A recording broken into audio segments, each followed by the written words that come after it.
It's the Prentice Allsup Heating and Air Coach's Corner, fueled by Donut Country and McDonald's on 101.9, 100.5, 1450, WGNSSports.com and Big G TV.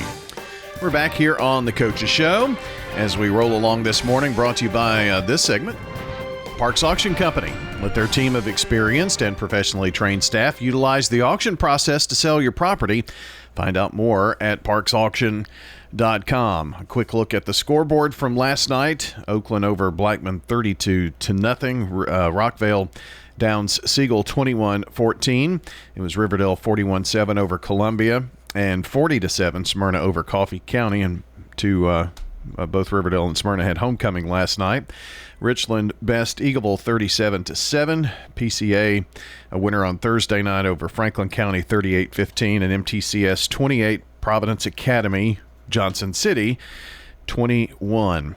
And the other final last night, Stewart's Creek 35, Laverne nothing. We were talking with Laverne coach Chris Johnson, and you haven't had very many road games at all, but could you imagine, like MTCS, your region consisting of a team from Johnson City? How ridiculous. Well, I mean, I'm just trying to keep our morale up, and keep our kids engaged and competing every week. And for the most part, they're still fighting and still showing up. So we'll take that as a victory. We talked about this the last time, and because of this host being out and this is only the second time that you and I've had the chance to talk. And the first was, everything was, 0-0 first week of the season, and a lot has happened since then. Here we are right before fall break, and you knew that the challenge was going to be great in this region, and it is week in and week out. But it also gives you an example of this is where we want to be, guys, and where we're building this program to. Most definitely. And we talk to our kids about that all the time. Like, those of you, especially the ones that want to play at the next level, like you always want to play up. And you always want to, I come from the school of if you want to be the best, you got to play the best, right? And so it gives you a good measuring stick on how hard you have to work and what you have to aim for, what you have to shoot for. And we've got a lot of young kids playing on Friday nights, and I think it's valuable lessons for those young kids to come out here and just fight every week. Talk about youth and experience and what that mix is, because you have a few upperclassmen, and you've really put a lot on their shoulders to help lead this team, haven't you? Yeah, I mean, you take, like, for example, last night, we had a great drive going that first time we were on offense, and two big explosive plays that were 30 yards or more, but they were called back because of penalties. And on that drive alone, we faced a 3rd and 42, and it's just tough for guys that don't have a lot of game experience to overcome those kind of holes that we dig ourselves in. And we had another snap over our punter's head and gave them the ball right there on the 2. So before we knew it, we looked up, it's 14-0. And with young guys who really don't have a lot of game experience, it's tough for them to kind of mentally lock in and say, hey, let's battle back and tie the game up. But we're gaining that experience. And for the older guys that are there, just it's a lot to put on their shoulders to try to pick all of the young guys up. So we're figuring those things out as a team. You mentioned two things that I know you're kind of like me, follically challenged here, so you can't really pull your hair out. But there is no 3rd and 42 play in the playbook. No, there is. I look at it last night, and I told our guys, when you're kind of digging from your bag a little bit to have these post-game speeches and what do you say to your team. But when you go back and look at the game, a lot of it is us beating ourselves. Mm-hmm. We're making crazy mistakes, that's causing us penalties. We had to have over 100 yards of penalties last night. Drop balls, missed assignments. Those are things that I believe only game experience can teach you, and guys getting reps and getting more comfortable and doing what they do. And so we've got a lot of things to build on as we try to close the season out and then look toward, building for the future. But unfortunately, when you need this game experience, there are only so many games to get that done in. This is the shortest season of really any sport that you could play. So you have to make the most of every Friday night. And are you seeing your guys doing that, making the most of their Friday night experience and learning? I'm sure you've seen tremendous growth from week 1 to now. Yeah, I mean, not only on Friday nights, but on Monday nights when our freshmen are playing. We're trying to get guys game experience that way. Some of those guys are playing, on Monday and then getting some reps on Friday. We're just trying to get them as much game experience as we can, and we got to take advantage of practice and preparation and just getting them that experience and becoming better football minds and students of the game. So we've got a lot of work to do in a short period of time, being our first year, and it's for us, it's pacing ourselves, saying this is what we really want to get accomplished this first year. And, for the most part, we're seeing that. I want to talk about we had 2 freshman quarterbacks that played last night. Aaron Samuel and Deacon Hanlon came in, and we put a lot on them. Drayton, our quarterback, that's been our quarterback all season, was a little nicked up. He didn't play last night. So those young guys had to come in and kind of fill in and sling it a little bit, made some mistakes as freshmen do, but then they did some great things that we can coach up and get better on. There have been a few Samuels come through Laverne, so is this still following in the line of Samuels? I don't know if they're kin or not. Okay. I don't think they are. Pretty good athletes, though. I know that for sure.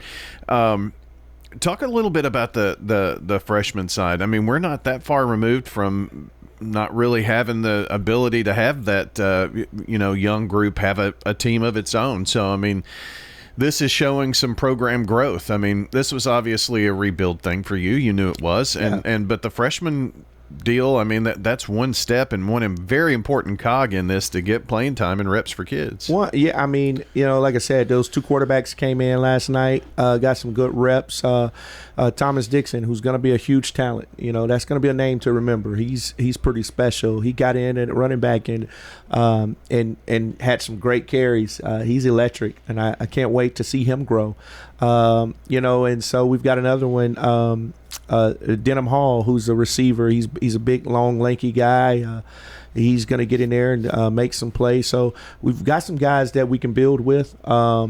We've got some juniors that are going to be pretty good. Jacoby Miller is another one who's explosive. He's the one that had some big runs last night. So we've got some future builds. I think it's just a matter of us not trying to, hit too many targets in one season and just say, hey, here's what we're trying to get accomplished this first year as we're trying to lay a foundation. And Chris Johnson here with us. We're talking Laverne football this morning. You have to have a great support staff around you that, have bought into the vision that you have for Laverne. You also have to have an administration that believes in that and all. And you've got that support. We 100% have that support. Dr. Hatchett, our principal, she's fully aware of what it takes to shift. She's done it at the school. She came in and has done a phenomenal job at Laverne High, just changing some things in the hallways and in the building. And so we're all following her lead. And so she knows she has the model. And I think that's what she wanted to see us do, is come in and shift some culture things. And for the most part, we're doing that. We're laying that foundation. It's always tough in the beginning. And my coaching staff is phenomenal. These guys all played at the next level, so they know what it takes, and they're bought into what we have to get accomplished. And also, we had some seniors. I couldn't close this off without, Kevin Ruiz, who's our defensive end. He's pretty much the heartbeat of our team. Fought to the very last snap last night. Had to have over 10 tackles from the D-line spot. But, he and Isaiah Welch, these guys are out there battling. They're seniors, and they're out there battling. And so hats off to them and all the hard work they've put in. I'm sure it's your hope, it's everybody's hope at Laverne that those two seniors can come back in 10 years and say we were on the front end of what has turned into this now. And I think I see you smile. That's gotta be a thought. We talked to them about that. You know, you talk about anything shifting and trying to turn the tide on any program or organization, and the people who are a part of that, they are a part of history. And so I think about what we were able to accomplish at MTSU. I look at the multi-million-dollar facility they're in. All the guys that we were the first D1 class, we can say, no, we took the lumps and bruises so that they could have that. And hopefully those guys can look back and say, yeah, we were part of that shifting culture team. And so that's what we're trying to build. 99, really? You can't be that old, right? Oh, man. I am that old. I you guess don't look it.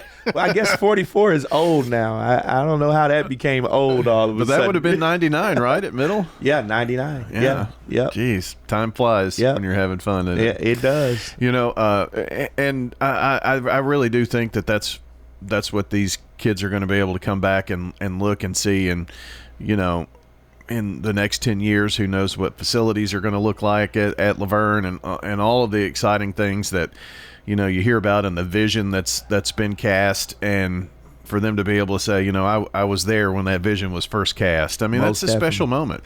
It's a very special moment. You have stake in it, and it's like you put blood, sweat, and tears of investments into it, and it's good to see it all come to pass.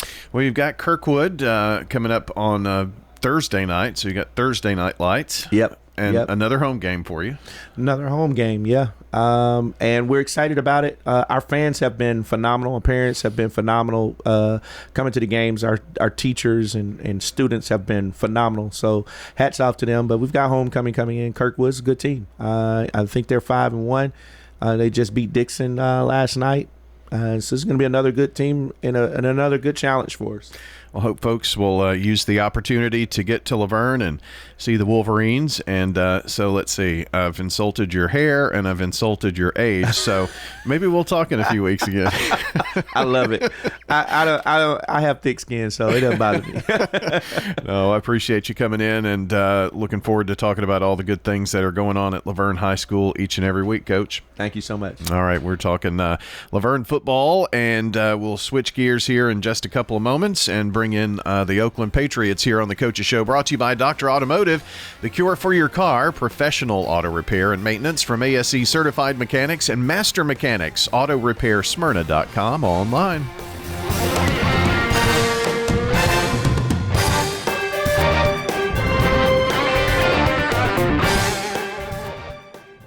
Kenneth Barrett will bring positive change as sheriff and connecting more with the community, celebrating the hard work of deputies, and using technology to improve communication.